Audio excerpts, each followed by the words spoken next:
A judge who spoke for all of us on Eco-Fanatics. And yeah, these 5 individuals, they've been sent to jail, most of them for 4 years, one of them for 5 years. These are the people who sort of caused the N25 chaos.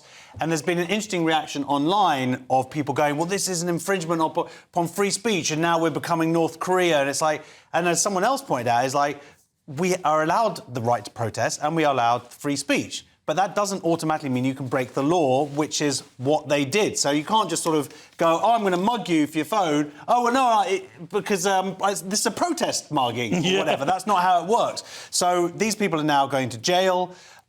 People were stopped going to hospital appointments, cancer treatments, various other things. I feel sorry for the people who are going to be in their jail cells. These look like a crusty bunch. they look a bit stinky here. So I feel like there might be some prisoners suing, you know, and also like what you're in the yard, you're stepping out into the yard, and it's like, yeah, what you in here for, bruv? And then it's going to be like, oh, well, I was protesting the M25. Yeah, they're not going to last long in those circumstances. I know what you mean. And the Times referred to this guy, Roger Hallam, as the spiritual leader of Just Stop Oil. And like so many spiritual leaders, Paul, he's ended up in jail. Have you noticed that? You know, you get those cult leaders. Yes, they do. Yeah, exactly. It's reminiscent of maybe, you know, a cult, like you say. And, you know, who am I to say that this is definitely a cult? I think it's a cult, Just Stop Oil. Yeah, normally this ends with everyone drinking the same drink and not waking up and everyone finding them on a farm somewhere.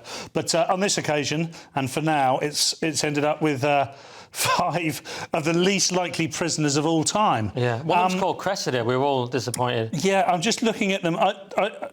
The judge was right. I mean, the judge said they crossed the line from concerned campaigner to fanatic, which is true.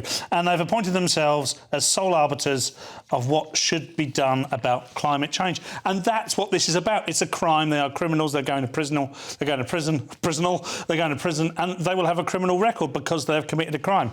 Now, there is a flip side to that. These are quite heavy sentences. There are. If you made the comparison between other sentences for other crimes, these would be considered quite severe.